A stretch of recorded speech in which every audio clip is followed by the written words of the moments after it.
Hello everyone, welcome to the amazing video. If this is the first time you are visiting my channel, make sure you hit the subscribe button, and turn on the notification bell.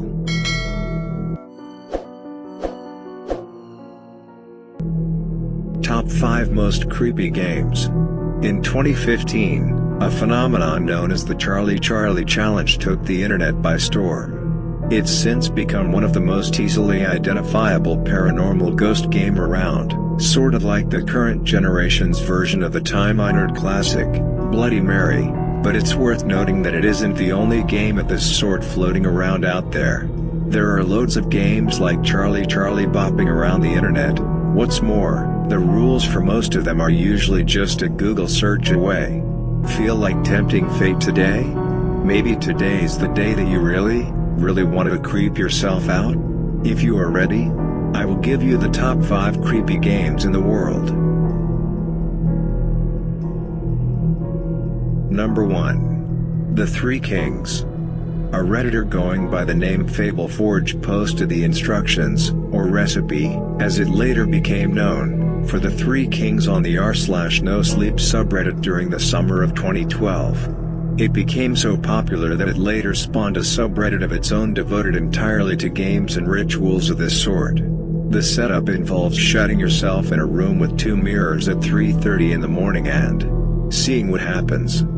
The mirrors should be set up on 2 chairs facing each other, while you yourself settle on a 3rd chair placed between them. Your chair is your throne, making you the king. The mirrors are your queen and your fool, although you may know not which is which. It's also worth noting that, from the queen and fool's point of view, you're either their queen or their fool. The game is called the Three Kings, remember? As for what the point of the ritual is, that's a little less clear. The idea is to access what FableForge calls the shadow side, although why you would want to go there, or even just peek at it through a window, sort of depends on each individual. Personally, I think it functions kind of like hypnosis or meditation. You might learn something about yourself, something you may not have consciously thought before, while playing it. Just make sure that whatever you think you might learn during this game is really worth it. Some things, we're better off not knowing. Number 2. Soji Era, or the Fortune Game. Soji Era is said to have originated many years ago in Japan. However, there are similar games found in cultures all over the world. You might hear it called the Fortune Game, for example, or even Crossroads Divination, this last moniker, of course, referring to the location in which the game must take place, a crossroads.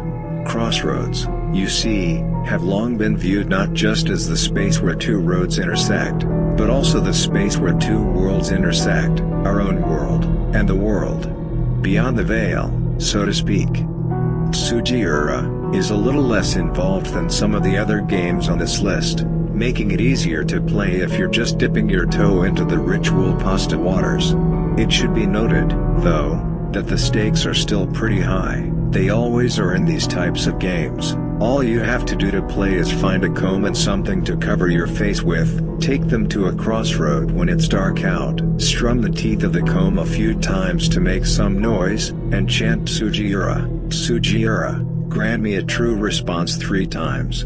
If a stranger approaches you, cover your face, then ask them to tell your fortune. If you're lucky, they'll accept, but don't push it if they refuse. Fun fact, a Soji Era senbei is a type of Japanese rice cracker that functions sort of like a fortune cookie. It's savory, rather than sweet, but the idea is quite similar. Number 3. The Doors of Your Mind.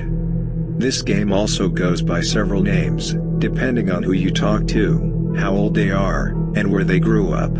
The version known as The Doors of Your Mind seems unique to Reddit, where it appeared in 2012. However, some folks remembering playing it under the name Black Door, White Door in the mid-1990s, while others recollect a version called Red Door, Yellow Door.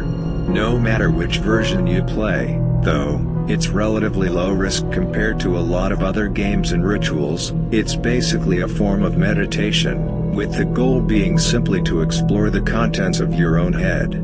Visualizing the interior of your mind as a long corridor with many doors and rooms shooting off of it allows you to take your time walking through everything, potentially helping you sort out problems or maybe just allowing you to learn something about yourself.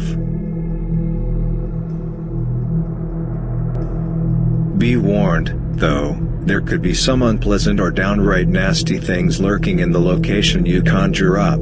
It's not unheard of for threatening personages to appear and lock you in one of the rooms, and getting locked in can sometimes complicate things. Also know that you don't have to open every door. If you get a bad feeling from one, you might want to leave it shut.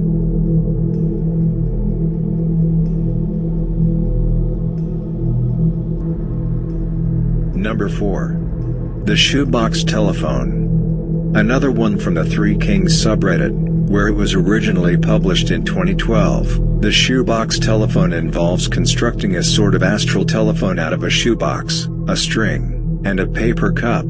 If prepared correctly, this telephone will allow you to make a call to someone who might not be on our plane of existence anymore.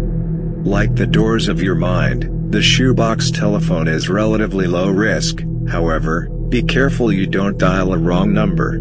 It's not totally clear what happens if you do, but you probably don't really want to find out. Number 5. One-person hide and seek. I feel the same way about one-person hide and seek as I do about the Midnight Game, namely, I cannot figure out why on earth you'd even play it. But again, I suspect a lot of it has to do with thrill-seeking, so if that's your thing, then go forth, carefully. Known in Japan as Itori Kaku Renbo, this one first involves preparing a doll or stuffed animal to be your opponent. Once you've created your opponent and put a few precautions in place, it's the doll's turn to hide, while it's your turn to seek. After you find the doll, though, the roles are reversed, and you do not, under any circumstances, want to let the doll find you. If you successfully avoid it, you'll have to go find it again yourself to end the game. But be warned, you may not find it where you left it. While we're at it, here's how a grown-ass woman uses Charlie to make all her decisions. That is top 5 most creepy games in the world. If you like this kind of video, subscribe to our YouTube channel. We post a video 3 times a week. Thank you for watching.